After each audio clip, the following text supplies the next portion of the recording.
I pulled up to the curb, the engine idling as my kids, Logan and Ava, chattered excitedly in the back seat about their first day back at school.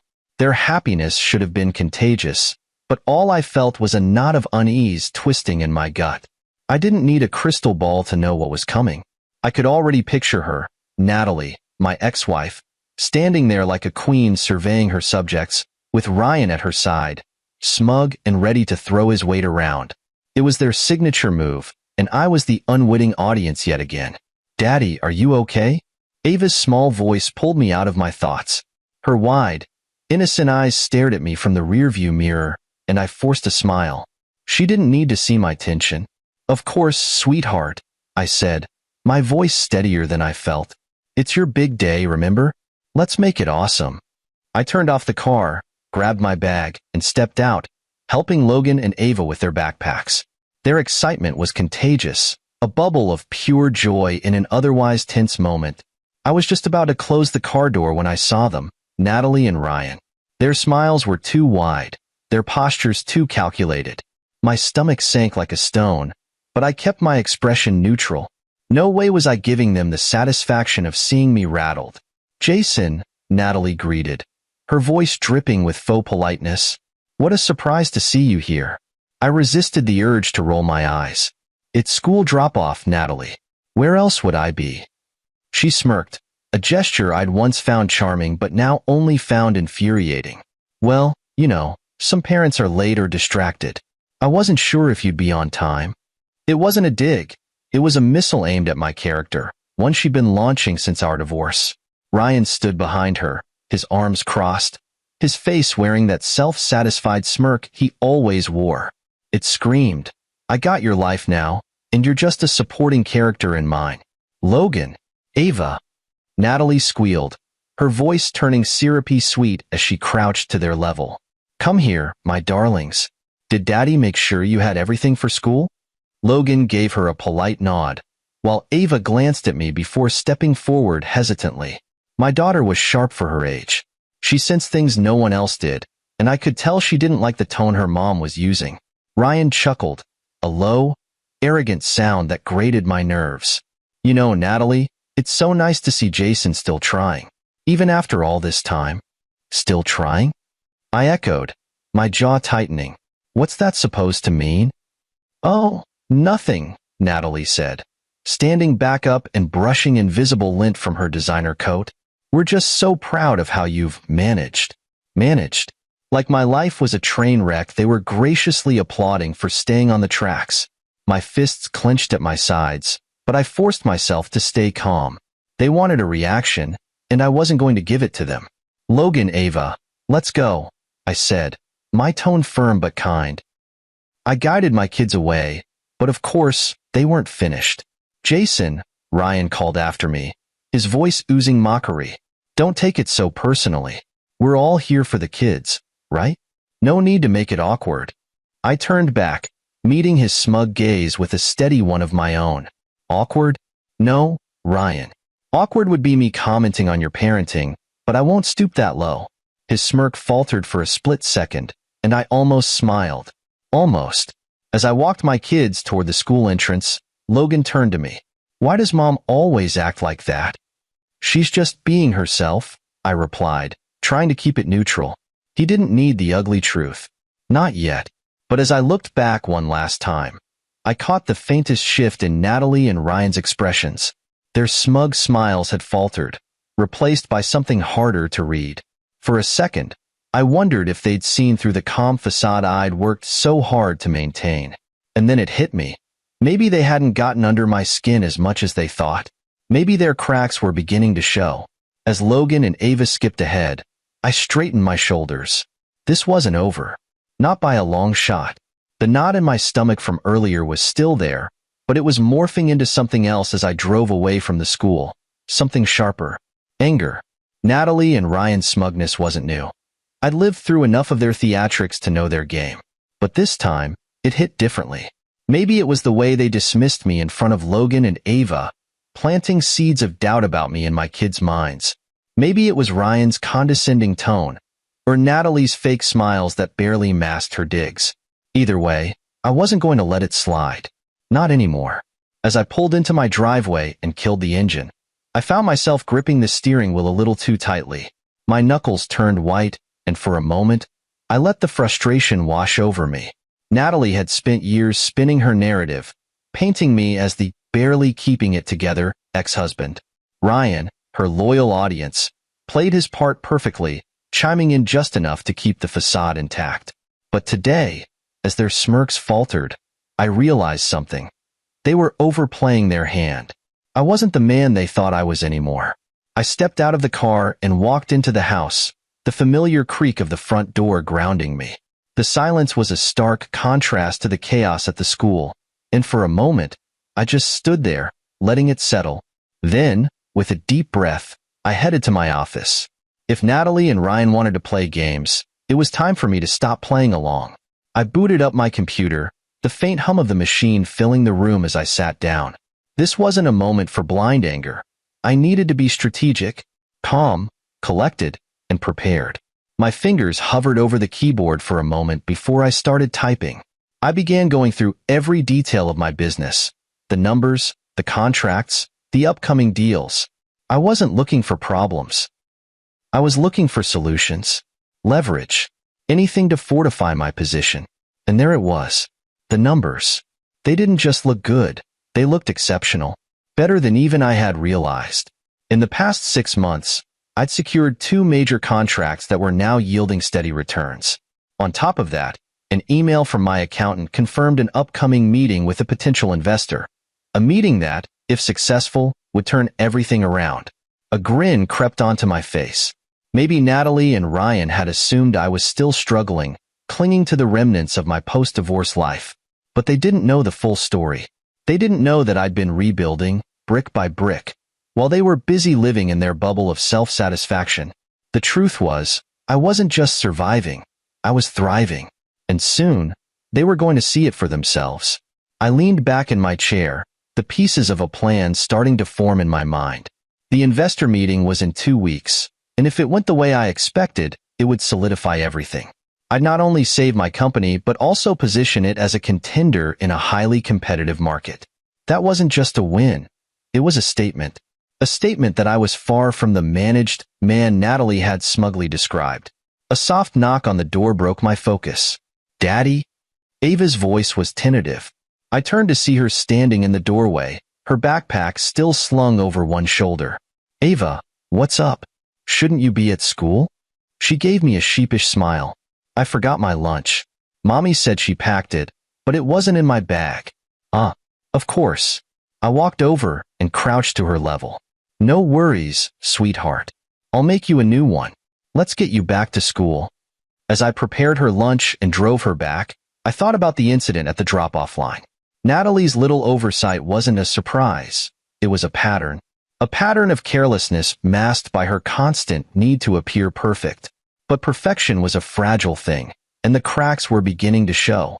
When we arrived back at school, I caught sight of Natalie and Ryan talking to another couple by the entrance. Their laughter echoed across the lot, but I saw the way Natalie's eyes darted to me as I walked Ava toward her class. She tried to cover it with a smile, but I didn't miss the flicker of discomfort. Good. Let her wonder. Let them both wonder. As I walked back to the car, I felt something I hadn't in a long time. Control. For years, Natalie had dictated the narrative, and I'd let her. But now, I wasn't just reacting to her games, I was creating my own. And this time, I wasn't playing to survive. I was playing to win. The drive back from Ava's school was calm, at least on the surface. The radio hummed quietly in the background, a soothing melody that should have eased my nerves. But my mind was elsewhere, turning over Ryan's smug comment about buying out my company. Buying me out? Was that their big play? The thought made me tighten my grip on the steering wheel. For years, I'd worked tirelessly to build my business from the ground up, sacrificing nights, weekends, and so much more. And now, my ex-wife and her glorified sidekick thought they could swoop in and take it all? It was laughable and infuriating, but mostly laughable. When I got home, I headed straight to my office again. If they were serious, I needed to know the specifics. What was their angle? How deep did this go? I logged into my business accounts, scanning through the latest updates, but everything seemed normal at first glance. My contracts were solid, my cash flow was steady, and the investor meeting was set. But Ryan's comment lingered in my mind like a splinter. I leaned back, staring at the ceiling. Then it hit me. This wasn't just about the business. Ryan and Natalie had never hidden their disdain for me.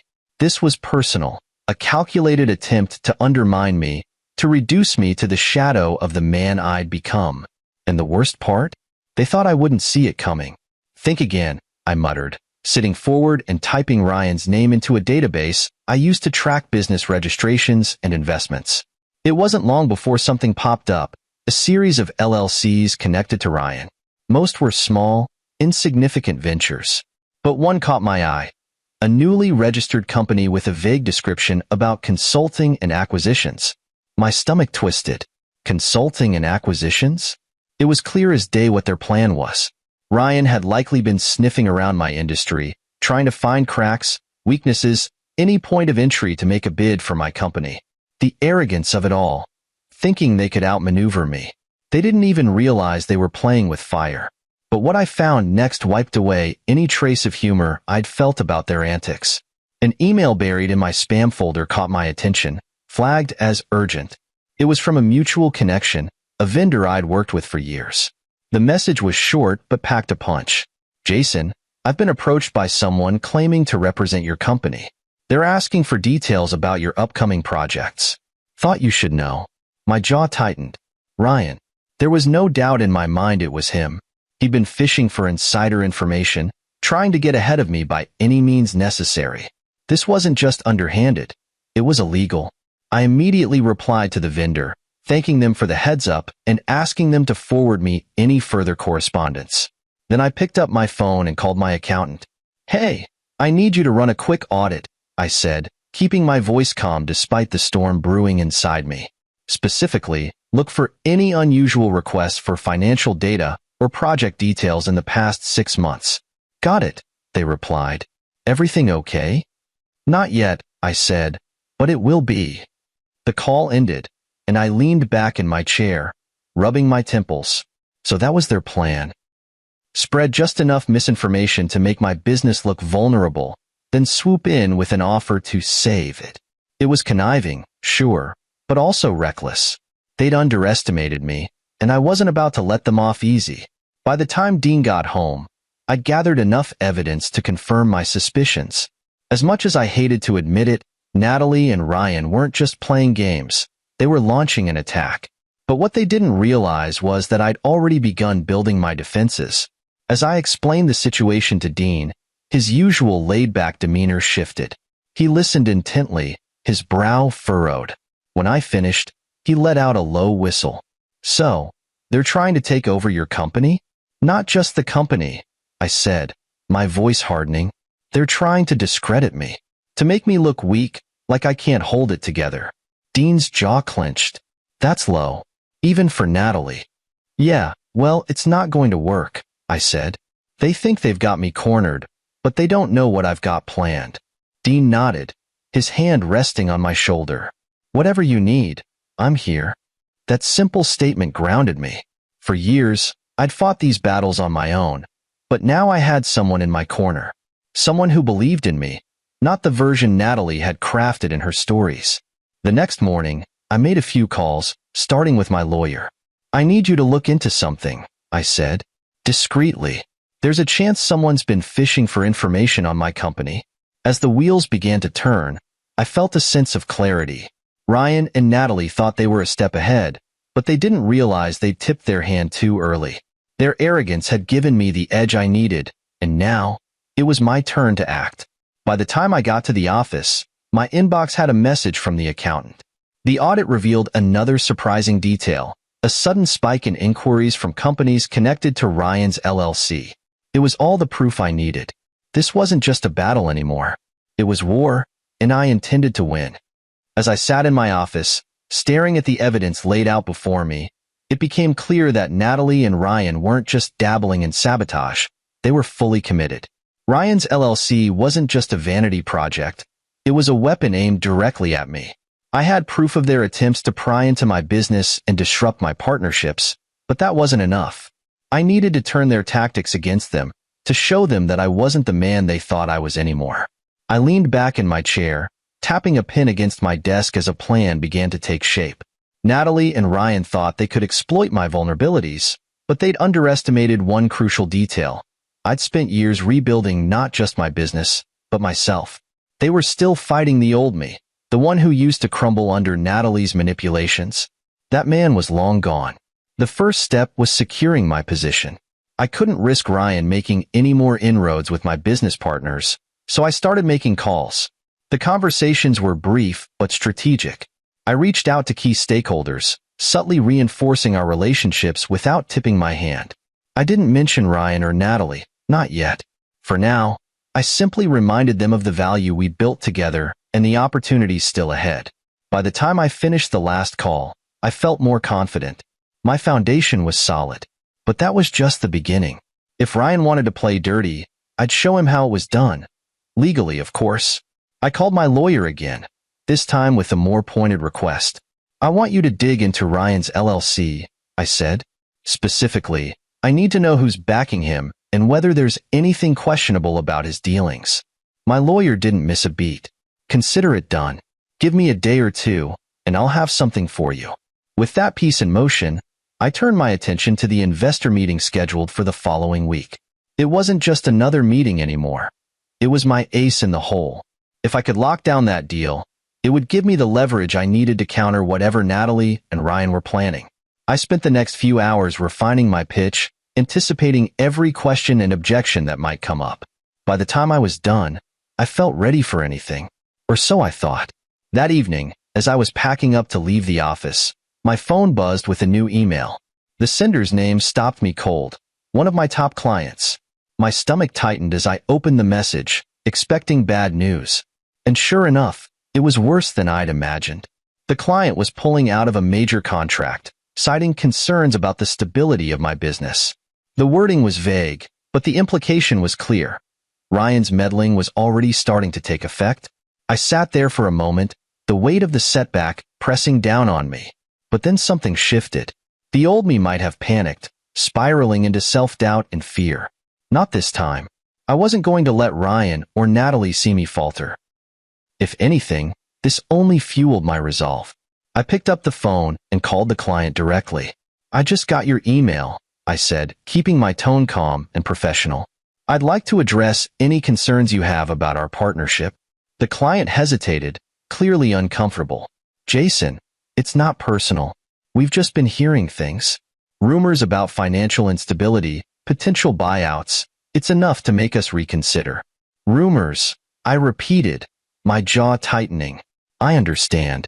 But I want to assure you, those rumors are just that, rumors. My company is in a stronger position than ever, and I can't provide you with any documentation you need to confirm that. The client seemed to soften. If you can back that up, we might be willing to reconsider. I'll have everything to you by tomorrow morning, I promised. And if you have any other concerns, don't hesitate to reach out directly. Transparency is important to me. By the time the call ended, I felt a small sense of relief. The contract wasn't lost, not yet. But it was a reminder that Ryan's tactics weren't just annoying, they were dangerous. If I didn't act quickly, he could cause real damage. The next morning, my lawyer called with an update. You were right to dig into Ryan's LLC, he said. There's something interesting here. Several of his backers have questionable reputations, and at least one is involved in a pending legal dispute. I felt a spark of satisfaction. Anything we can use? Potentially. It's enough to raise red flags, especially if he's trying to position himself as a legitimate player in your industry. Good, I said, a plan forming in my mind. Let's compile everything. I have a feeling it's going to come in handy. As I hung up, I realized that Ryan's arrogance might be his greatest weakness. He'd overreached, assuming I wouldn't fight back. But now I had the tools to not only defend myself, but to put him on the defensive. I spent the rest of the day preparing, finalizing documents for the investor meeting, reinforcing client relationships, and working with my lawyer to build a case against Ryan's interference. By the time I went to bed that night, I felt something I hadn't in a long time. Control. Natalie and Ryan had underestimated me, and soon, They were going to regret it. I've always believed in staying one step ahead. It's not just a mantra, it's survival. And now, as I sat at my desk with evidence of Ryan and Natalie's schemes spread out before me, that belief was more important than ever. They'd been poking at the edges of my life, trying to find weak spots. What they didn't realize was that the harder they pushed, the stronger my resolve became. Ryan thought he could quietly infiltrate my business circles and unravel my reputation. Natalie thought she could stand smugly by, acting like the queen of the chessboard. But this wasn't their game anymore. It was mine. The first order of business was solidifying my relationships. Ryan's antics had stirred up doubts among my clients, so I made it my mission to extinguish those flames before they turned into a wildfire. I reached out to each of them, personally. These weren't quick phone calls or emails. I scheduled video meetings, walking them through every detail of my company's financials. I laid out projections, highlighted successes, and answered every question with unflinching honesty. It was exhausting, but it worked. By the time I finished the last meeting, the feedback was unanimous. My clients were back on board. Ryan's whispers weren't enough to sway them once they'd seen the truth. That was one fire extinguished. But I wasn't just playing defense, I was ready to strike back. I began leveraging my network to quietly gather information about Ryan. He was new to the industry, and his bold moves had ruffled more feathers than he realized. People were talking, and the stories weren't flattering. One connection, a mutual vendor, told me about an unpaid invoice Ryan had conveniently forgotten to settle.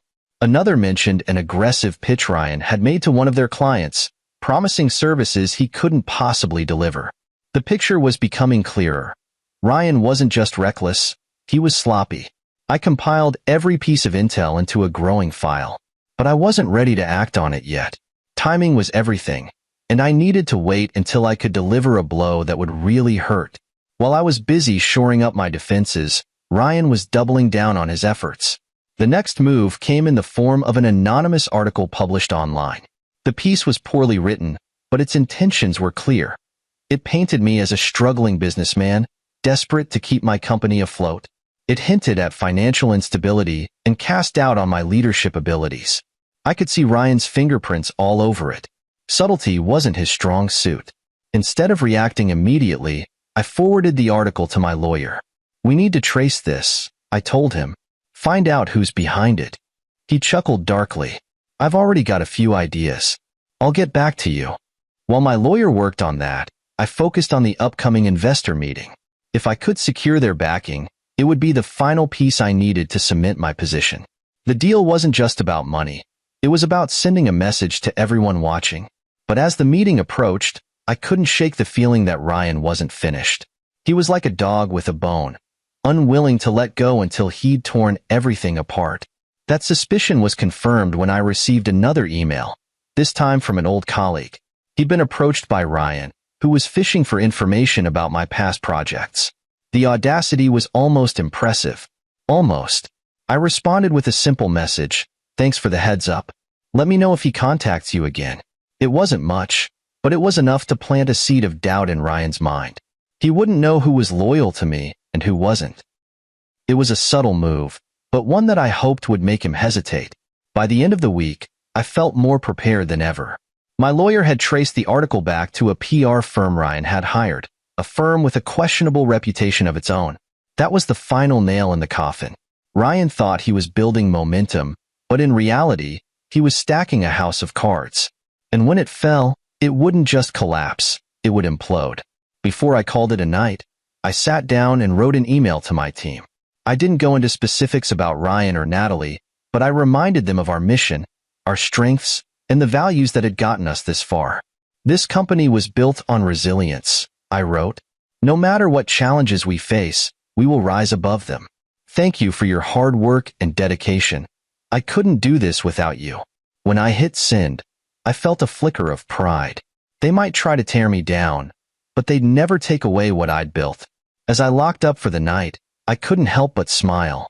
Natalie and Ryan thought they were playing chess, but they didn't realize I was playing a different game entirely. The pieces were in place. Now, all I had to do was wait for the perfect moment to strike. The investor meeting was set for noon, and I arrived an hour early.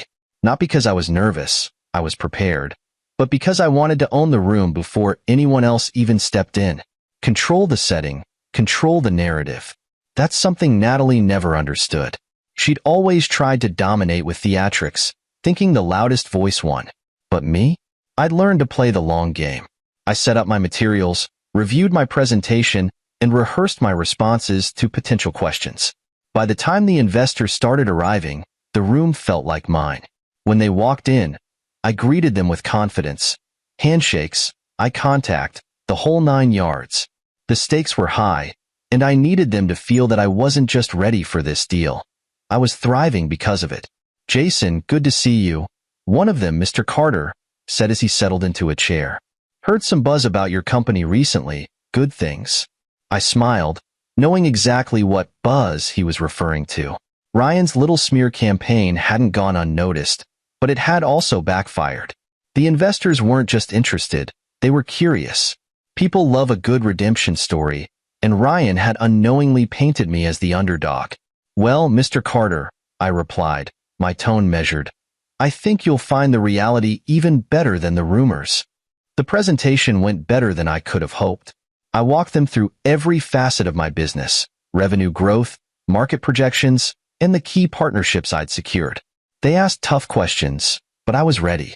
By the end, there wasn't a single ounce of doubt left in the room. "Jason," another investor said, leaning forward, "this is impressive. I've seen a lot of pitches, but this feels solid. I'm in." The others nodded in agreement, and just like that, the deal was sealed. As they left, I shook each of their hands, feeling a weight lift off my shoulders. This was more than just a win. It was validation. But I wasn't done yet. As I left the conference room, my phone buzzed. It was a text from my lawyer. "Got the full details on Ryan.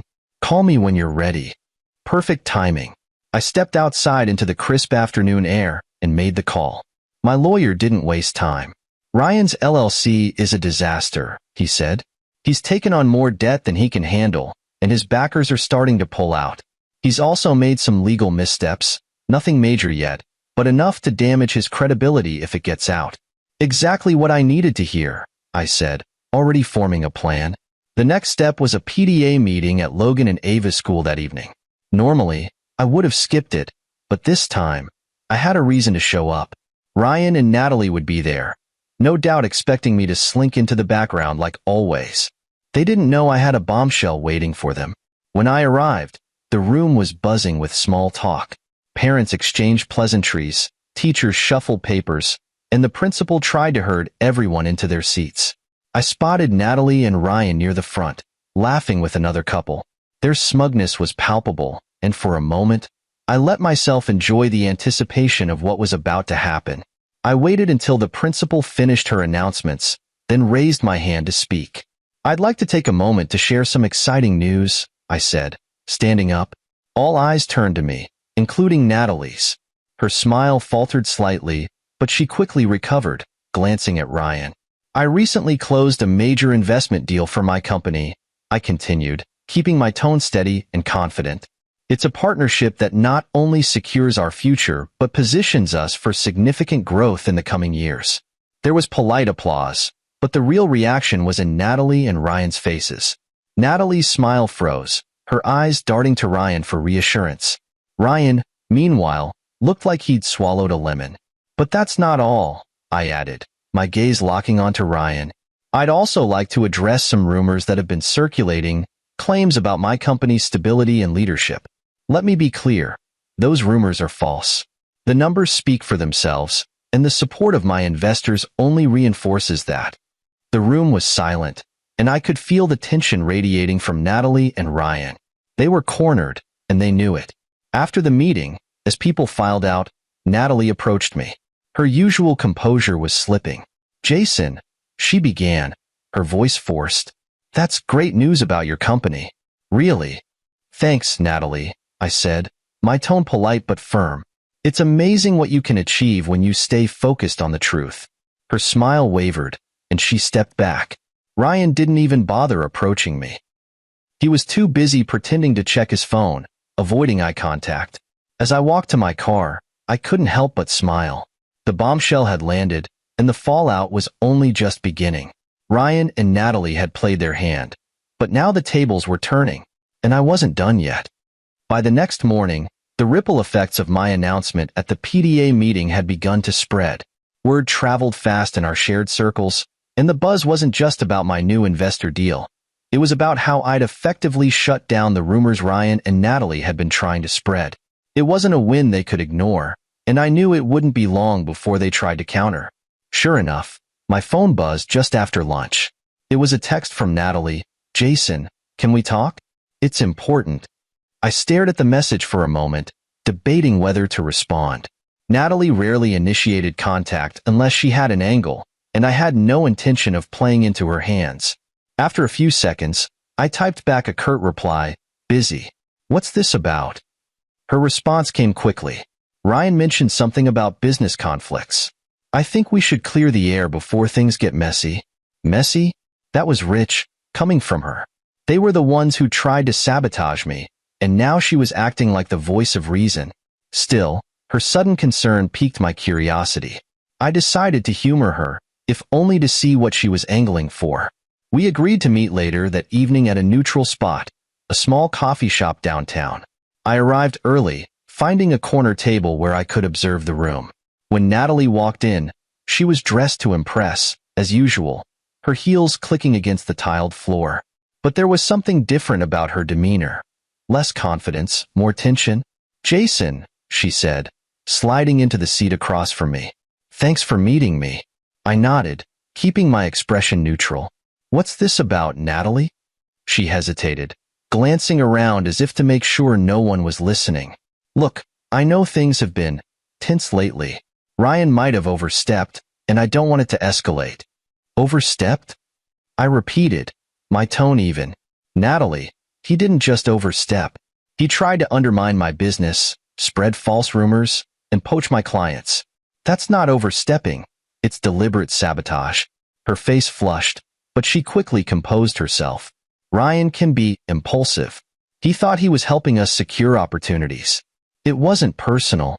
"Not personal?" I leaned forward, my voice steady but firm. "He used my name, my reputation, to push his agenda. It doesn't get more personal than that." Natalie fidgeted with her coffee cup, avoiding my gaze. For a moment, I thought she might actually apologize, but instead, she switched tactics. "Look, I didn't know the full extent of what he was doing. I swear. But if you're willing to let this go, I'll make sure he backs off." I almost laughed. "Let it go? Natalie, I'm not the one who started this. But I can promise you this. I'm going to finish it." Her eyes narrowed, the tension between us thickening. "What's that supposed to mean?" "It means I'm done playing defense," I said, my voice cool. "You and Ryan made a mistake thinking I'd just roll over. I've already gathered enough evidence to prove his interference, and if you keep pushing, I won't hesitate to take it public." Natalie's jaw tightened, and for the first time, I saw real fear in her eyes. "Jason, think about the kids. Do you really want to drag this out?" "The kids," I said sharply, "are the only reason I'm not dragging you both through the mud already. But don't mistake my restraint for weakness." The conversation ended soon after, with Natalie storming out of the coffee shop. I stayed behind for a few minutes, finishing my drink and letting the adrenaline settle. She'd come expecting to manipulate me, to talk her way out of the mess she and Ryan had created. Instead, she'd walked away empty-handed. But this wasn't just about Natalie anymore. Ryan was the real problem, and I had no intention of giving him the same courtesy. That night, I called my lawyer. "Alex," I said, my tone resolute, "it's time. I want to move forward with exposing Ryan's actions." Alex didn't hesitate. "I've already drafted the initial documents. We'll start by alerting his backers and business partners about his unethical practices. Once that's in motion, we can escalate if necessary." "Perfect," I said. "Let's make sure this sticks." Over the next few days, Alex and I worked tirelessly to execute our plan. We reached out to Ryan's backers, providing them with evidence of his shady dealings and legal missteps. The response was immediate. Several of them pulled their support, citing concerns about his credibility. Meanwhile, I reached out to key figures in our shared network, quietly sharing the truth about Ryan's attempts to sabotage me. It didn't take long for the word to spread. His reputation, once bolstered by Natalie's influence, was quickly unraveling. Then came the icing on the cake. At a business event later that week, I ran into Ryan himself. He tried to act casual, greeting me with a forced smile, but the tension in his posture gave him away. "Jason," he said, extending a hand. "Good to see you." I didn't take it. "Ryan," I replied, my voice steady. "How's business?" His smile faltered, but he quickly recovered. "Busy as always." "Good to hear," I said. "Though I imagine it's harder to stay busy without certain backers, isn't it?" The color drained from his face, and for a moment, he just stood there, speechless. Then, without another word, he turned and walked away. As I watched him leave, a sense of satisfaction settled over me. The tables had turned, and for the first time in years, I felt like I was in control. Ryan and Natalie had underestimated me, and now they were paying the price. But this wasn't the end. Not yet. The silence was the first thing I noticed. The calls, the emails, the constant whispers that had been buzzing around my business just stopped. At first, I thought it was the calm before another storm, but the truth was simpler. Ryan's world was starting to collapse. Word of his shady dealings had spread like wildfire. Alex had executed the plan flawlessly, delivering the damning evidence to Ryan's backers, partners, and even his prospective clients. One by one, they started distancing themselves. At first, it was subtle, quiet withdrawals of support, a few canceled meetings. Then it turned public. A major backer issued a statement about reevaluating their relationship with Ryan's LLC, which was business speak for "we're out." I didn't gloat. Okay, maybe I did a little, quietly, to myself, but outwardly, I kept things professional. This wasn't about rubbing it in Ryan's face. It was about showing everyone, including Natalie, that I wasn't the pushover they thought I was. By midweek, my phone rang, and I wasn't surprised to see Natalie's name on the screen. I debated letting it go to voicemail, but curiosity got the better of me. I answered, keeping my tone neutral. "Natalie." There was a pause, just long enough for me to hear her unease. "Jason," she began, her voice lacking its usual confidence. "We need to talk." "About?" Another pause. "About Ryan." I almost laughed. Of course, it was about Ryan. She wasn't calling to apologize or make amends. She was calling to clean up the mess she'd helped create. "I'm listening," I said, leaning back in my chair. "He's struggling," she admitted, the words clearly difficult for her to say. "The rumors, the loss of support, it's all hitting him hard. And this concerns me how?" I asked, keeping my voice steady. She sighed. "Jason, I know you're angry." "Angry?" I interrupted, my tone sharp. "Natalie, angry doesn't even begin to cover it. Your husband tried to destroy my career, my reputation. He put my business, my livelihood, at risk. And now that it's backfiring, you expect me to care about how it's affecting him?"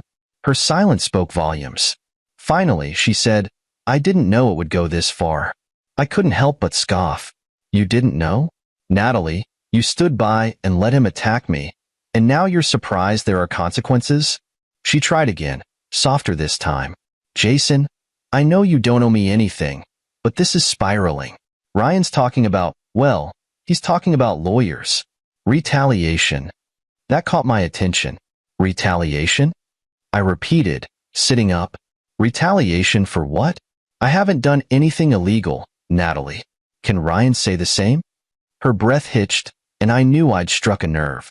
"Jason, please," she said, her voice cracking. "I just want this to stop." For a moment, I almost felt bad for her. Almost. But then I remembered the smug looks, the condescending comments, the months of sabotage. This wasn't my mess to clean up. "Natalie," I said, my voice firm. "This stopped being my problem the moment you and Ryan decided to make me your target. If he wants to involve lawyers, let him. I've got nothing to hide. Can he say the same?" She didn't respond, and after a few seconds, I ended the call. Whatever fallout Ryan and Natalie were dealing with, they brought it on themselves. Later that day, Alex called with another update. "It's worse than we thought," he said, sounding almost impressed. Ryan's LLC is hemorrhaging money. The backers who haven't pulled out completely are demanding audits, and it looks like there are some discrepancies. Discrepancies? I asked, raising an eyebrow. Nothing concrete yet, but enough to raise red flags. If those audits turn anything up, Ryan could be looking at serious legal trouble. I leaned back in my chair, letting the weight of his words sink in. Ryan wasn't just losing his reputation. He was on the verge of losing everything. Keep me posted, I said. I have a feeling this is far from over. Over the next few days, the fallout continued. Ryan's LLC was effectively dead in the water, and Natalie's attempts to smooth things over only made matters worse. At one point, I heard through the grapevine that she tried to set up a meeting with one of Ryan's former backers, only to be turned away at the door. And then, just when I thought things couldn't get more chaotic, I received an unexpected email. It was from Ryan. The subject line was simple: "Let's talk." I stared at the screen for a long time, debating whether to open it. Eventually, curiosity won out. The message was short and to the point. "Jason, I think we've both made mistakes. Let's sit down and work this out like adults. Name the time and place." Mistakes. That was rich. I debated ignoring it, but something told me this was an opportunity one couldn't pass up. Ryan had been cornered, and now he wanted to talk. Fine, I'd let him talk. But this time, I'd be the one calling the shots. When I agreed to meet Ryan, I made sure it was on my terms. A neutral location, no lawyers, no Natalie. Just the two of us, face to face. If he thought he could bluff his way out of this, he was about to learn just how much the tables had turned. We met at a quiet restaurant downtown, one I'd picked specifically because it didn't suit Ryan's usual flair for drama. When I arrived, he was already there, sitting stiffly in a corner booth. He looked different. His usually confident posture slouched, his suit wrinkled in a way that screamed desperation. The man who once walked into every room as though he owned it now seemed like a shadow of himself. "Jason," he said as I approached, standing to shake my hand. His grip was weak. I didn't bother pretending to smile. "Ryan," I replied, sliding into the seat across from him. "Let's get to it." He cleared his throat, obviously thrown by my directness. "Look, I think we both know this situation has gotten out of hand. Mistakes were made, on both sides, and I think it's time we de-escalate." I raised an eyebrow. "De-escalate? You mean after you spent months trying to sabotage my business? After you dragged my name through the mud and tried to turn my clients against me? Now you want to de-escalate?" He flinched but recovered quickly. "Jason, come on. You've made your point.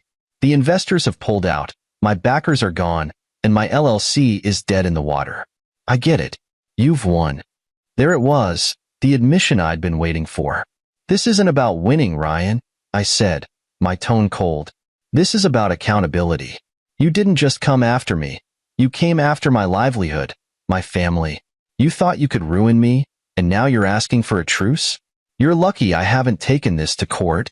His jaw tightened, and for a moment, the old Ryan resurfaced, the arrogant, conniving man who thought he could outsmart anyone. But it was fleeting. He knew he didn't have the upper hand anymore. "What do you want?" he asked, his voice strained. "I want you to own up to what you've done," I said. "Publicly. Admit to the lies, the sabotage, all of it. I want a written statement sent to every client, every backer, and every partner you've misled. And I want you to stay out of my business. Permanently." Ryan's face darkened, but he nodded slowly. "Fine.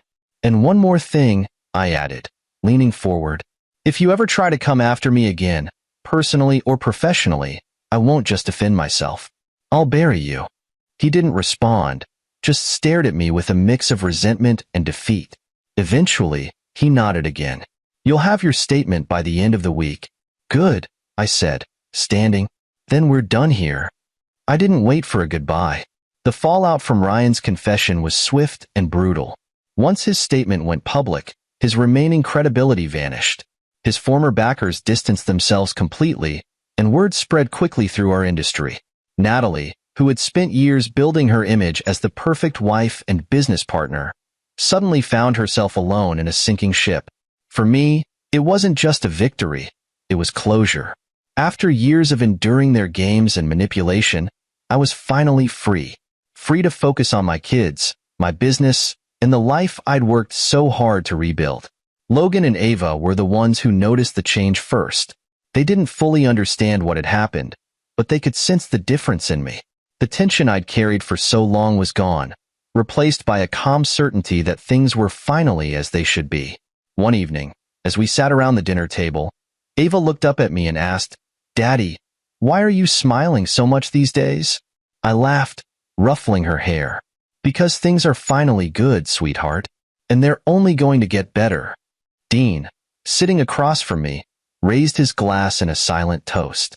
His unwavering support had been my anchor through all of this, and I couldn't have done it without him.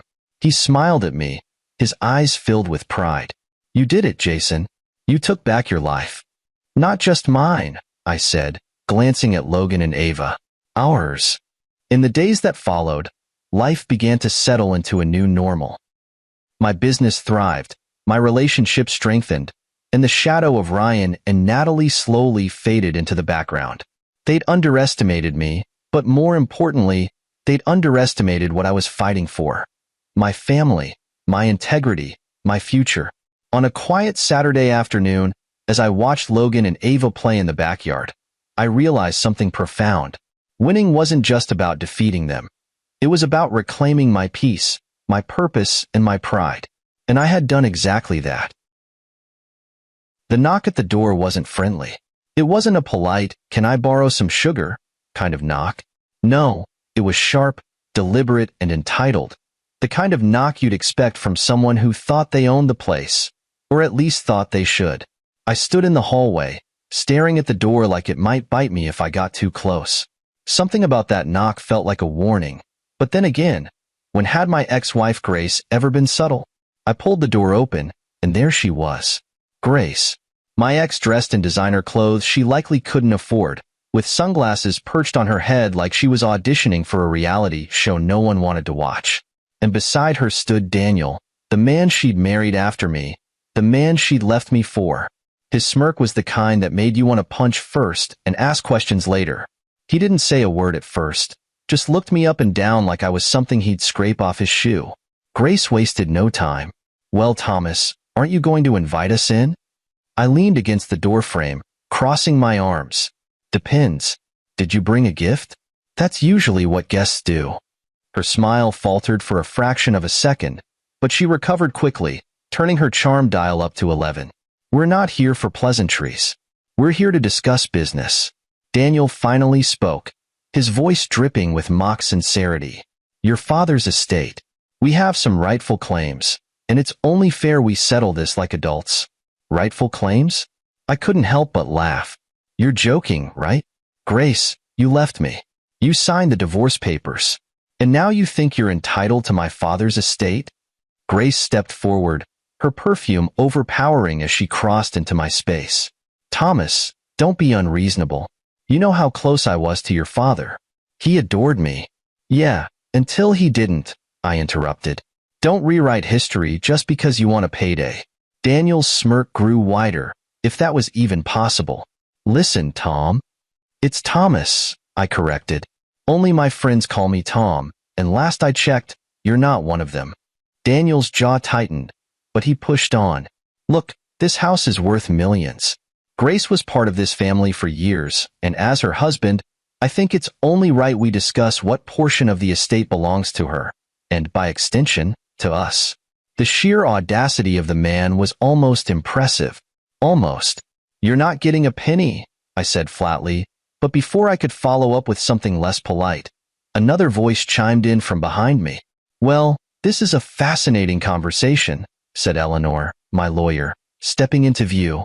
She was holding her leather briefcase in one hand, her tablet in the other, and wearing the kind of calm, confident smile that made you believe she could take down an army with just her pen. "Thomas, aren't you going to introduce me?" Grace's face fell, but Daniel was still smirking, though it had morphed into something more uncertain. "And you are?" he asked, his tone teetering between curiosity and annoyance. "Eleanor Price," she said smoothly, "Thomas's attorney. And you must be Daniel. The man who thinks he can waltz in here and lay claim to something that doesn't belong to him. You're even bolder than I imagined. Attorney? Grace repeated, her confidence cracking. Why would Thomas need an attorney? Because unlike some people, I like to be prepared, I said, stepping aside to let Eleanor fully into the doorway. And I had a feeling you'd pull something like this. Eleanor opened her briefcase, pulling out a folder thicker than a dictionary. Your timing is impeccable, she said to Grace and Daniel. Thomas and I were just going over the details of Mr. Harrison's will. You know, the one that explicitly outlines who does and doesn't have any legal claim to the estate. The color drained from Grace's face, but Daniel stepped forward, puffing out his chest like a rooster in a barnyard. This isn't over, he said. You can play the legal game all you want, but we have rights. We'll see you in court if we have to. Eleanor smiled sweetly, tucking the folder back into her briefcase. Oh, I'm counting on it. Grace pulled Daniel back, her composure barely holding. Come on, Daniel, she hissed. Let's go. As they retreated down the driveway, Daniel threw one last glare over his shoulder. This isn't the end, Thomas. We'll be back. Looking forward to it, I called after them. I closed the door and turned to Eleanor, who was already flipping through her notes. Well, that was entertaining, she said. But you'd better buckle up, Thomas. This is just the beginning. I nodded, feeling the weight of what was coming.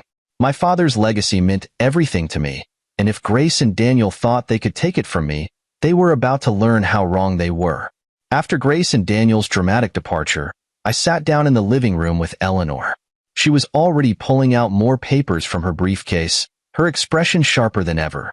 You were right, she said, sliding a thick file across the coffee table toward me. Your father anticipated this. He was meticulous in preparing for exactly this kind of stunt. I opened the file, finding page after page of legal documents, financial records, and correspondence that my father had quietly compiled over the years. It was overwhelming, like seeing a map of a battle plan I didn't even know I was part of. My father had always been a step ahead, and now, even after his death, he was still guiding me. What is all this? I asked, flipping through the pages. Evidence, Eleanor replied, sitting back and crossing her legs. Your father didn't just write a will. He built a fortress. Every clause, every contingency, it's all designed to protect his estate from people like Grace and Daniel. He knew they'd try something like this. My stomach churned. You're saying he saw this coming? Eleanor nodded. From the moment Grace walked out on you, he started putting plans in motion. He suspected she was only with you for the money, and when the divorce happened, it confirmed his fears. Then, when Daniel entered the picture, your father became even more cautious. He didn't trust either of them. I leaned back in the chair, the weight of my father's foresight settling on my shoulders. So, what's the plan now? Eleanor tapped her pen against her notebook. First, we're going to make sure the will stands exactly as your father intended. Second, we're going to expose Grace and Daniel for who they really are. And finally, we're going to ensure that everything your father worked for stays in the family. Her confidence was reassuring, but it didn't make the situation any less infuriating. Grace and Daniel weren't just greedy, they were shameless. My father had barely been gone long enough for the flowers on his grave to wilt, and they were already circling like vultures. What do we have on them? I asked, needing to know how strong our case really was. Eleanor's lips curved into a small, knowing smile. Quite a bit, actually. Your father was very thorough. He hired private investigators to look into their activities after the divorce, and the results are damning. She pulled out a smaller folder and handed it to me. I hesitated for a moment before opening it. Inside were photos of Grace and Daniel meeting with various people, some of them lawyers, others unrecognizable. One picture showed them in a bank, holding what appeared to be documents. Another showed them in a dimly lit restaurant, speaking with someone who looked suspiciously like a private investigator of their own. What am I looking at? I asked, my throat dry. Evidence of their attempts to contest the will before your father even passed, Eleanor explained. They've been planning this for months. Daniel, in particular, has been aggressive in trying to find loopholes or weak points they could exploit. I stared at the photos, my blood boiling. Grace and I had shared years together. We weren't perfect, but I'd always believed that, at the very least, she cared about me once. Now it seemed like every moment of our marriage had been part of some larger scheme. And the will? I asked, trying to keep my anger in check. How airtight is it? As airtight as it gets, Eleanor assured me. Your father included a clause, what we call a no-contest clause. It essentially states that if anyone tries to challenge the will, they risk forfeiting their inheritance entirely. So if they fight this, they'll lose everything. A grim sense of satisfaction settled over me. My father hadn't just been cautious, he'd been brilliant. Grace and Daniel thought they could outsmart him, but they were about to learn just how wrong they were. What's next? I asked, closing the folder and looking at Eleanor. Next, she said, standing up and gathering her papers, we prepare for the reading of the will. That's when this will all come to a head. Grace and Daniel are going to think they've won, and when they do, we'll be ready to show them just how wrong they are. I followed her to the door, my resolve hardening with every step. This wasn't just about protecting my father's legacy anymore. It was about standing up to people who thought they could take whatever they wanted without consequence. As Eleanor stepped outside, she turned back to me. One more thing, Thomas. Your father left you something. It's not in the will, it's separate. I'll bring it to you tomorrow before the reading. He wanted you to have it when the time was right. What is it? I asked, curiosity piqued. She smiled. You'll see. I watched her drive away, my mind racing. Whatever my father had left me, I had a feeling it was going to change everything. Grace and Daniel thought they had this in the bag, but they didn't know what they were walking into. They didn't know who they were up against. The next morning, Eleanor arrived right on time, holding a small leather-bound journal and a sealed envelope in her hands. There was a weight to her expression, one that told me whatever she had brought wasn't just another piece of legal strategy. It was personal.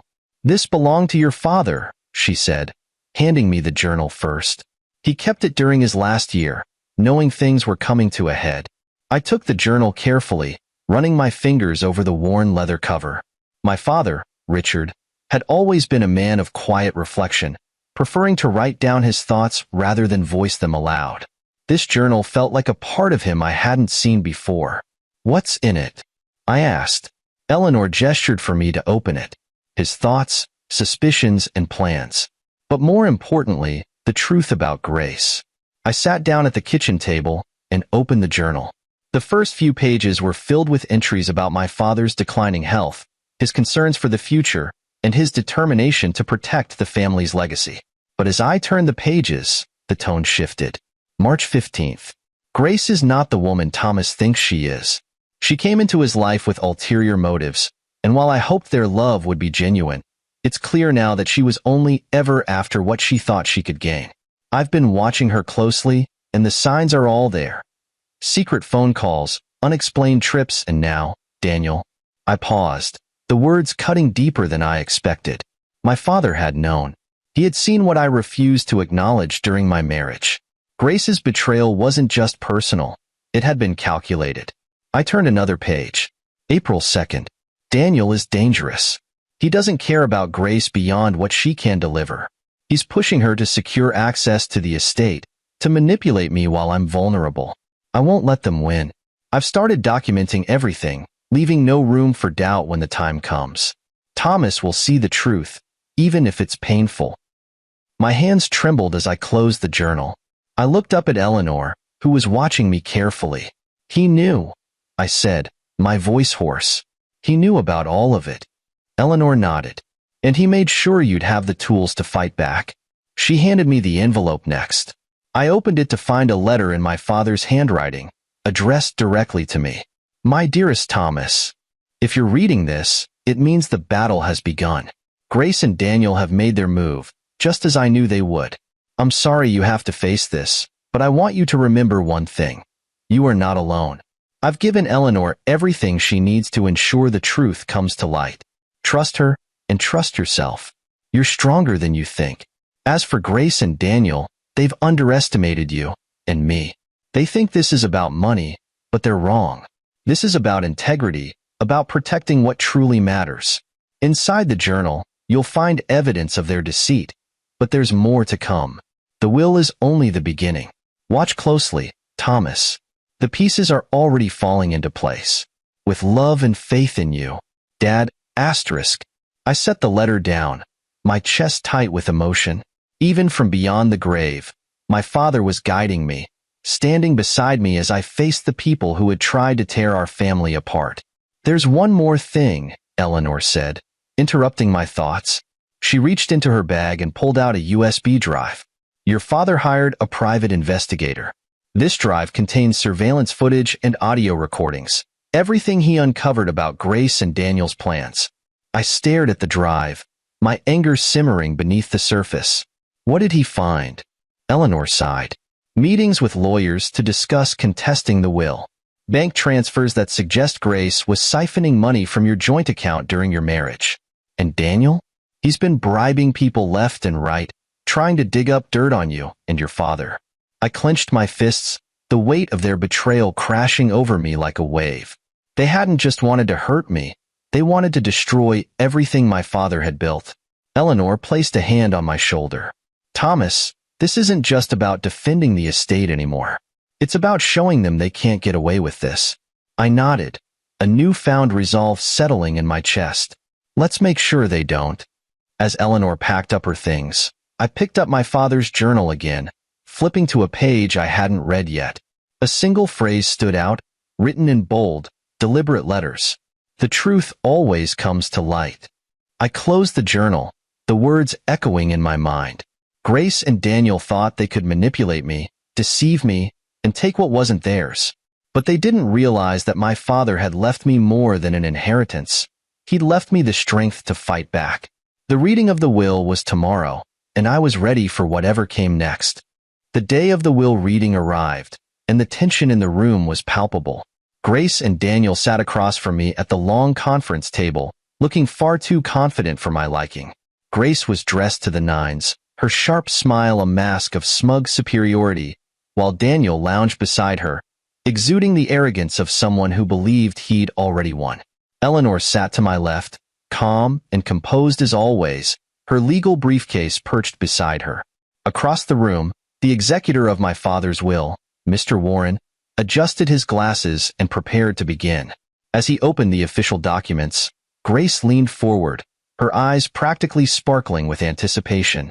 Let's get this over with, she said, her voice dripping with fake charm. We're all here for the same reason. I didn't respond, choosing instead to glance at Eleanor. She gave me a subtle nod, a signal that we were ready for what was about to unfold.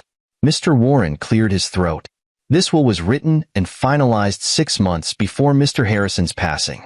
It clearly outlines the division of assets, including the estate, business holdings, and financial trusts.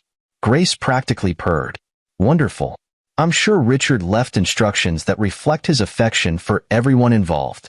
Affection? I muttered under my breath. Eleanor hid a smirk. Mr. Warren continued. The initial division is as follows. The Harrison estate, including this property, is to be allocated 60% to Thomas Harrison and 40% to us, Grace interrupted, sitting back in triumph. Exactly as I expected. But Mr. Warren raised his hand, stopping her mid-gloat. Please let me finish. The 40% allocation is contingent upon the fulfillment of specific conditions outlined in the will. These conditions are detailed in an addendum added 3 days before Mr. Harrison's death. Grace's smile faltered. What conditions? Mr. Warren glanced at Eleanor, who took the opportunity to speak. The conditions involve a clause requiring a thorough investigation of any parties who attempt to claim inheritance under questionable pretenses. Daniel sat up straighter, his smirk replaced with unease. What does that mean? Eleanor's voice was steady, but her words hit like a hammer. It means that any attempt to manipulate Mr. Harrison or his estate activates a no-contest clause. Essentially, if you're caught trying to deceive your way into an inheritance, you lose everything. Grace's confidence began to crack. This is ridiculous, she snapped. We've done nothing wrong. Eleanor raised an eyebrow, her expression almost amused. Really? Then perhaps you'd like to explain these. She reached into her briefcase and pulled out a stack of documents and photographs, sliding them across the table for everyone to see. Grace hesitated, but Daniel snatched them up, flipping through them with increasing panic. "What is this?" he demanded. Eleanor leaned forward, her voice sharp. "Evidence. Photos of the two of you, meeting with lawyers to discuss contesting the will before Richard even passed. Bank statements showing suspicious transfers from Grace's account during her marriage to Thomas. Emails in which you, Daniel, pressured Richard's staff for information about the estate. Shall I go on?" Grace's face turned pale, but she wasn't ready to back down. "These are lies," she said, her voice shaky. "Fabricated to make us look bad." "Lies?" Eleanor echoed, pulling out another piece of paper.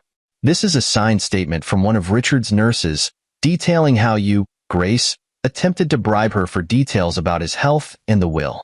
Still think it's fabricated?" Daniel's composure completely crumbled as he threw the photos back onto the table. "This is a setup," he spat. "You're trying to trap us." "No," Eleanor said, her tone icy. "You trapped yourselves. Richard Harrison was one of the sharpest men I've ever known, and he wasn't about to let anyone take advantage of him or his family." Grace's voice rose, desperate now. "This doesn't prove anything. Richard was old, sick. He probably didn't even know what he was signing." Eleanor's eyes narrowed. "Careful, Grace. Claiming that Richard wasn't of sound mind is a dangerous argument when we have evidence proving your attempts to manipulate him.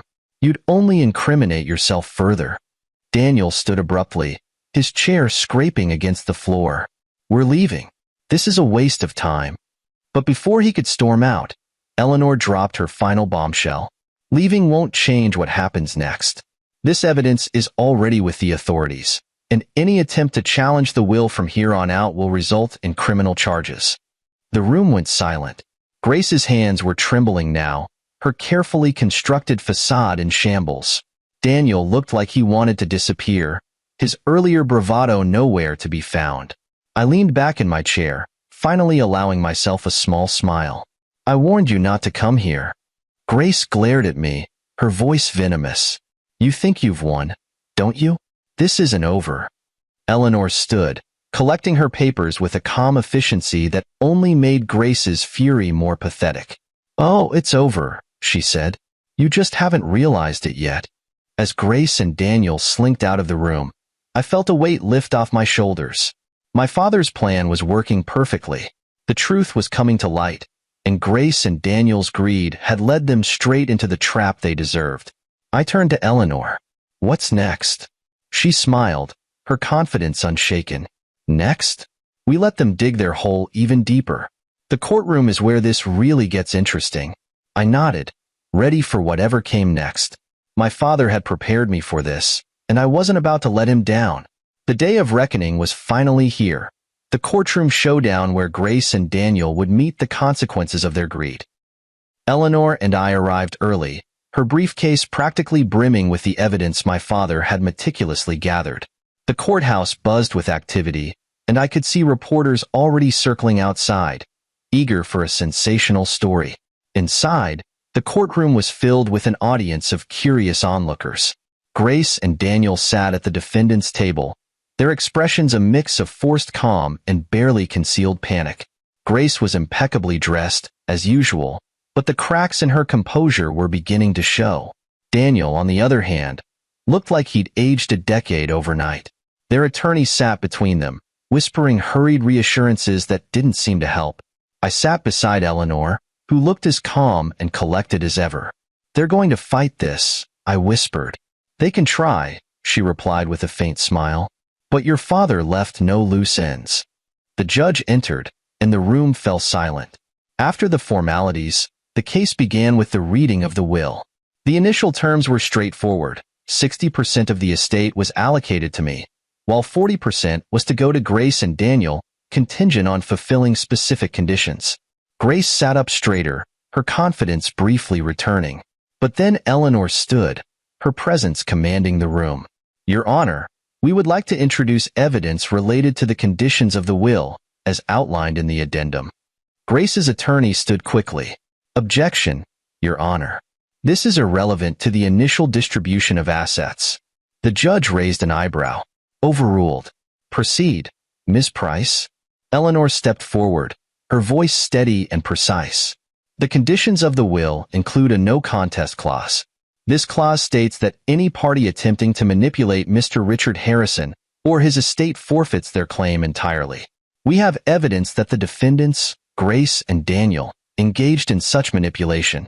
Gasps rippled through the courtroom. Grace's attorney scrambled to object again, but the judge waved him off. Let her continue. Eleanor approached the bench, handing over a stack of documents. These include bank statements, photographs, and signed affidavits detailing the defendant's actions. Notably, we have proof of bribery attempts, fraudulent financial activities, and premeditated plans to contest the will before Mr. Harrison's passing. The judge reviewed the documents, his expression darkening. Grace's attorney looked like he wanted to crawl under the table. Daniel leaned over to whisper something to him, but the attorney ignored him, clearly out of his depth. Eleanor continued, her tone sharp. Furthermore, we have video evidence of Grace and Daniel discussing their plans. This includes a recorded attempt to bribe Mr. Harrison's nurse for information about his condition and the contents of his will.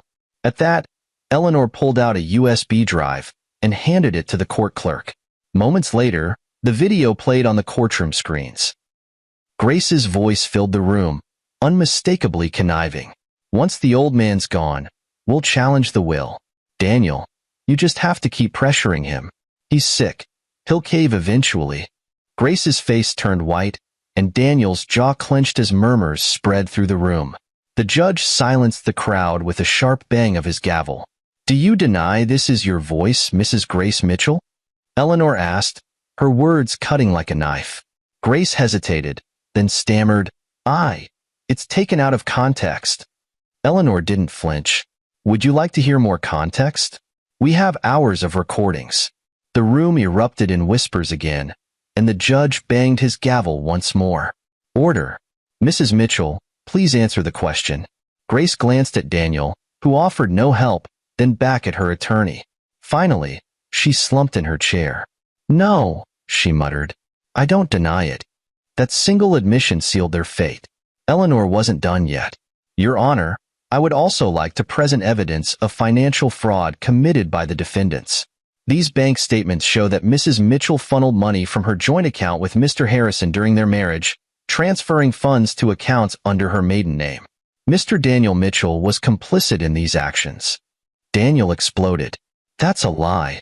Eleanor calmly slid another document across the table. These records beg to differ, Mr. Mitchell. You see, Mr. Harrison was thorough. He hired private investigators who tracked every dollar and every meeting. Your lies and schemes are all laid bare. The judge leaned forward, his expression stern. Do the defendants have any response to these allegations? Grace's attorney stood shakily. Your Honor, my clients respectfully declined to comment at this time. The judge nodded grimly. Then we'll proceed.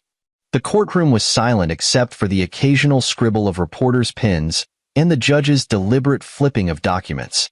Grace and Daniel sat rigidly, their earlier bravado long gone. The walls were closing in on them, and they knew it. The prosecution called me to the stand. As I walked past Grace and Daniel, I caught the faint hint of desperation in Grace's eyes, a glimmer of the control she was rapidly losing. Daniel, however, wouldn't even look at me. Please state your name for the court, the prosecutor began. Thomas Harrison, I said, my voice steady. Mr. Harrison, can you describe your relationship to the defendants? I glanced briefly at Grace and Daniel before answering. Grace Mitchell is my ex-wife, and Daniel Mitchell is her current husband. The prosecutor nodded. And during your marriage, did you observe any behavior from Mrs. Mitchell that might indicate financial misconduct or manipulation? I hesitated for a moment, not because I didn't know what to say, but because I needed to steady myself. Yes, I said finally. Grace often withdrew large sums of money without explanation. When I questioned her about it, she would dismiss my concerns or claim it was for household expenses. Did these withdrawals continue after your divorce? They did, I confirmed. I later learned she had accessed our joint accounts during the divorce proceedings, transferring money into private accounts under her maiden name. Grace's attorney stood abruptly. Objection. This is speculative and irrelevant." The judge waved him off. Overruled. The witness may continue. The prosecutor leaned in. "Mr. Harrison, are you aware of any actions taken by the defendants regarding your late father, Mr. Richard Harrison?" I nodded. "Yes. Grace and Daniel both attempted to manipulate my father in his final months. They visited him frequently, claiming to care about his well-being, but in reality, they were pressuring him for details about his will and estate." Gasps rippled through the audience, and I caught Grace shooting daggers at me with her eyes. Daniel shifted uncomfortably in his seat, his face pale. "Did your father ever share his suspicions about their intentions?" the prosecutor asked. I nodded again. "He did. My father was a cautious man, and he saw through their act. He even documented their attempts to manipulate him." "Can you elaborate on that documentation?" "My father hired private investigators to gather evidence. He collected photos, financial records, and even video recordings of their actions. He wanted to ensure his legacy was protected." The prosecutor approached the judge. "Your Honor, we would like to submit into evidence the surveillance footage provided by Mr. Richard Harrison." The court clerk loaded the footage onto the screens. The first clip showed Grace and Daniel in a hospital hallway, whispering conspiratorially. Grace's voice echoed through the room. "Once the will is read, we'll contest it. Daniel, you need to keep pushing him. Remind him how much I've sacrificed for this family." The second clip showed Daniel meeting with an unknown man in a parking lot, exchanging a thick envelope. The prosecutor explained, "This is footage of Mr. Mitchell bribing a nurse for confidential information about Mr. Harrison's health." Grace covered her face with her hands, while Daniel sat frozen, his jaw clenched so tightly it looked like it might snap. The courtroom murmured, the air thick with tension. The prosecutor turned back to me. "Mr. Harrison, what impact has this situation had on you?" I took a deep breath. Losing my father was devastating enough, but to watch Grace and Daniel try to exploit his death for their own gain, it's been infuriating and heartbreaking. My father built his legacy with hard work and integrity, and I refuse to let them tarnish it. The prosecutor nodded. "Thank you, Mr. Harrison. No further questions." As I returned to my seat, Grace's attorney rose to cross-examine me, but before he could begin, Grace stood abruptly, her chair screeching against the floor. "This is a sham," she shouted, her voice cracking with desperation. Richard was a stubborn old man who didn't know what he was doing in the end. This so-called evidence doesn't prove anything. The judge banged his gavel. "Mrs. Mitchell, sit down, or I will hold you in contempt." But Grace wasn't done. She pointed a shaking finger at me. "You think you've won, don't you, Thomas? You think you're better than me because you're sitting there with that smug look on your face. Well, let me tell you something. You're nothing. Without your father's money, you'd have nothing." The courtroom erupted in chaos. Reporters scribbled furiously, and the judge's gavel thundered repeatedly. "Order. Mrs. Mitchell, that's enough." Daniel slouched in his chair, his head in his hands, clearly wishing he could disappear. Grace's attorney tried to calm her, but she shoved him away, continuing her tirade. "You'll regret this, Thomas. Mark my words." Two bailiffs approached and began escorting her out of the courtroom. She fought against them, yelling over her shoulder, "This isn't over." The judge ordered a recess, and Eleanor turned to me, her expression satisfied. "Well, that was better than I could have hoped for." Her outburst just sealed their fate. "She completely lost it," I said, still processing what had just happened. Eleanor nodded. The jury saw everything they needed to see. Grace and Daniel's schemes, their entitlement, and now their true colors. As we left the courtroom for a short break, I felt a weight lifting off my shoulders. The evidence was airtight, and Grace's meltdown had only solidified our case. My father's careful planning was paying off, and soon, justice would be served. After the courtroom recess, I returned to my seat, my mind swirling with thoughts of everything that had unfolded. Grace's meltdown was still fresh in everyone's mind, her outburst having left the jury with no doubt about her true nature. Daniel's silence, his unwillingness to defend her or even himself, only further cemented their guilt. Eleanor sat beside me, calm and focused as ever. But before the judge resumed proceedings, she leaned over and whispered, "There's one more thing your father planned that I haven't shared yet. It's time to play the final card." "What is it?" I asked, my curiosity piqued. She gave me a small, conspiratorial smile. "You'll see soon enough." The judge returned, and the proceedings resumed. The prosecutor stood and announced, "Your Honor, we have one final piece of evidence to submit, a statement recorded by Mr. Richard Harrison shortly before his passing." The room fell silent. Grace, now visibly shaken and pale, exchanged a nervous glance with Daniel. The judge nodded, granting the request, and the court clerk prepared the video.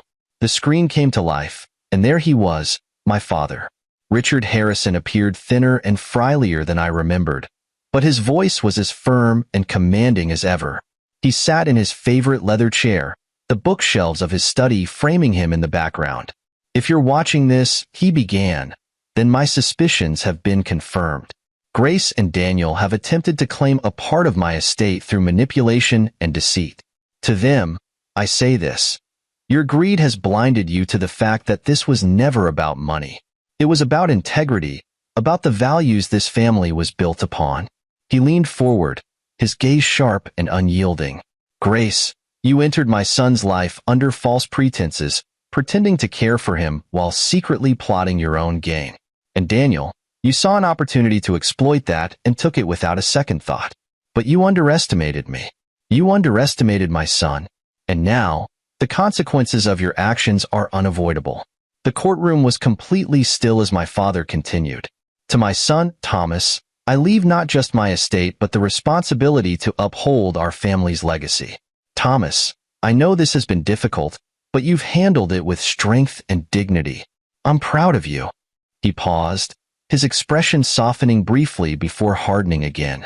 "To those who think they can take what doesn't belong to them, remember this: the truth always finds its way to the light. And when it does, you will have no one to blame but yourselves." The video ended, leaving the courtroom in stunned silence. Grace looked as if she'd been physically struck, while Daniel's head hung low, his defeat written all over him. The prosecutor stood again, his voice calm and resolute. "Your Honor, this video, along with the overwhelming evidence presented, demonstrates the defendant's intent to manipulate Mr. Harrison and his estate. We request that the court enforce the no contest clause in Mr. Harrison's will, barring Grace and Daniel Mitchell from receiving any inheritance." Grace's attorney feebly attempted to object, but the judge silenced him with a single raised hand. "Enough. The evidence speaks for itself." The judge turned his attention to Grace and Daniel. "Your actions have been nothing short of reprehensible. You betrayed a man's trust, manipulated his family, and tried to profit from his passing. The court hereby enforces the no contest clause. Grace and Daniel Mitchell are disqualified from any claim to the Harrison estate." The gavel struck, and it was over. Grace let out a choked gasp, her hand flying to her mouth as if to stifle a scream. Daniel simply slumped in his seat, looking like a man who had lost everything, because he had. As the courtroom emptied, Eleanor and I stayed behind for a moment. She pulled out a sealed envelope from her bag and handed it to me. "Your father asked me to give this to you once the case was resolved." I opened it carefully, revealing another handwritten letter. "Thomas, if you're reading this, it means justice has been served. But this letter isn't about them. It's about you. I wanted you to know how much I believed in you, how proud I am of the man you've become. This fight wasn't just about protecting the estate. It was about ensuring you understood your worth and strength. In the desk drawer of my study, you'll find one last surprise. It's something I hope will help you move forward and continue building the legacy we started together. With love, Dad." My hands trembled as I read the letter. Eleanor smiled softly. "He thought of everything, didn't he?" I nodded, my throat too tight to speak. "Let's go," I finally said. "I want to see what he left." Back at the house, I opened the drawer my father had mentioned. Inside, I found another envelope, this one containing a deed. It was for a piece of land adjacent to my father's estate, with a note attached. "This is for you, Thomas. I bought it because I knew you'd make something beautiful out of it. Whatever you choose to do, know that I'll always be with you." I sat back, overwhelmed by the depth of my father's foresight and love. He hadn't just left me his estate. He'd left me a future, one filled with possibilities and the strength to move forward. That evening, as I stood in my father's garden, the weight of the past weeks finally began to lift.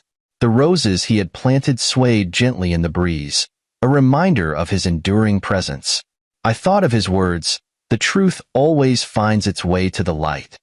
It had, and now it was time to rebuild, not just for myself, but for the legacy my father had entrusted to me. The courtroom may have ruled in my favor, but the fallout from Grace and Daniel's actions was far from over. The media frenzy that followed was relentless, plastering their schemes and eventual downfall across every major news outlet. Reporters camped outside my father's estate, eager for quotes or sound bites, but Eleanor expertly shielded me from the chaos. "Keep a low profile for now," she advised. "Let the storm pass. You don't owe anyone your story." She was right. I had nothing to prove, but watching Grace and Daniel's public humiliation unfold brought a sense of closure I hadn't expected. A few days after the trial, I received a call from Eleanor. "The DA's office has finalized the charges," she said. "Grace and Daniel are facing multiple counts of fraud, conspiracy, and attempted bribery. Daniel's cooperation during the investigation might reduce his sentence, but Grace—" She paused, her tone heavy. "Grace could be looking at 10 to 15 years. I exhaled slowly, processing the weight of it all. Grace had always been manipulative, but I never thought she'd fall this far. Her desperation had blinded her to the reality of her actions, and now she was paying the price. "What about Daniel?" I asked. "He's agreed to testify against her," Eleanor replied. "It's his best chance at a lighter sentence. Not exactly the loyal husband she thought he was." I almost laughed at the irony. Daniel, who had schemed and plotted alongside Grace, was now throwing her under the bus to save himself. It was poetic justice in a way. The more the police and DA dug into their actions, the more incriminating evidence surfaced. Grace's attempts to manipulate my father weren't her first offense. She had a long history of targeting wealthy individuals, dating back years. Offshore accounts, fake business ventures, and fraudulent documents all pointed to a well-practiced con artist. But this time, she'd made a fatal error, underestimating my father. His meticulous planning and foresight had caught her in a web of her own making. I thought about the private investigators my father had hired, the surveillance footage, the recordings, every piece of evidence he had so carefully gathered. He had known exactly how this would play out, and he had ensured she wouldn't escape accountability. A week after the trial, Eleanor convinced me to hold a brief press conference. "Control the narrative," she said. "Show them you're moving forward." Standing in front of a crowd of reporters, I took a deep breath and began. My father was a man of integrity, a man who believed in justice and hard work. His legacy was never about wealth. It was about the values he instilled in me and everyone who knew him. While recent events have been difficult, they've reminded me of the importance of protecting what truly matters: family, honesty, and resilience. I want to thank the court for ensuring justice was served and my father's wishes were honored. As for me, I plan to honor his legacy by continuing the work he started. I didn't take questions afterward. There was nothing more to say. With the court battle behind me, I turned my attention back to the estate. Walking through the house and garden, I felt an overwhelming sense of peace. This wasn't just a house. It was a testament to my father's love and dedication. Every brick, every tree, every flower bed held memories of him. But it wasn't enough to simply preserve what he had built. I wanted to expand it, to create something that would honor his legacy for generations to come. Eleanor and I sat down to discuss the next steps. "The land your father bought next to the estate," she said. "What do you want to do with it?" I thought about it for a long moment before replying. "I want to create a public garden, something beautiful and open to everyone." My father believed in sharing what he had, and I think he'd love the idea. Eleanor smiled. "Harrison Gardens," she said. "It has a nice ring to it." Not long after the press conference, I received an unexpected letter. It was from Grace. I hesitated before opening it, unsure if I even wanted to hear what she had to say. Inside was a single page, her handwriting shaky and uneven. Thomas, I don't expect your forgiveness, but I needed to say this. I was wrong about everything. I let greed and pride destroy what we had, and I regret it more than you'll ever know. You were a good man, and your father was a great one. I failed to see that when it mattered. I don't blame you for what happened. I blame myself. I hope you find peace. Grace. I folded the letter and set it aside. It didn't change anything, but maybe, just maybe, it meant she had finally begun to understand the gravity of her actions. Months passed, and the land my father had purchased began to transform. Harrison Gardens became a reality, a sprawling, vibrant space filled with the flowers and plants my father had loved so much. Visitors from all walks of life came to enjoy its beauty, and with every bloom, I felt a deeper connection to my father's spirit. Eleanor and Isaiah, my cousin, who had stepped in to help during the chaos, stood beside me during the grand opening. He'd be proud, Eleanor said, her voice soft. I hope so, I replied, looking out at the crowd. This is what he wanted. Not just justice, but growth. And that's what it was. Grace and Daniel had tried to take everything from me, but they'd failed. My father's legacy remained intact, stronger than ever. And as the garden bloomed around me, I knew I'd found something even more valuable than justice. I'd found peace. The garden was flourishing. Bright, vibrant flowers swayed gently in the breeze, a living testament to my father's legacy. Harrison Gardens had become more than just a project. It was a symbol of resilience, growth, and new beginnings. Months after the courtroom battles and public fallout, life finally began to settle. The chaos that Grace and Daniel had brought into my life felt like a distant memory, their influence reduced to lessons learned and strength gained. My father's words echoed in my mind often. The truth always finds its way to the light. One morning, Isaiah, my cousin, and one of the few family members who had stood by me, visited the garden. He'd been instrumental in managing the estate while I focused on building something meaningful. This place is incredible, Thomas, he said, his voice filled with admiration as he walked along the garden paths. Your father would have loved this.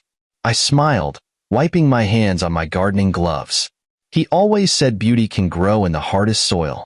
I think this proves him right. Isaiah nodded, then hesitated. I've been thinking, maybe it's time to expand this even further. A community center, maybe? Something that could offer more than just beauty, education, resources, a place where people can connect. His suggestion caught me off guard, but also sparked something in me. My father's legacy wasn't just about the garden. It was about giving back, about building something lasting. I nodded slowly. Let's do it. Let's make this more than just a garden.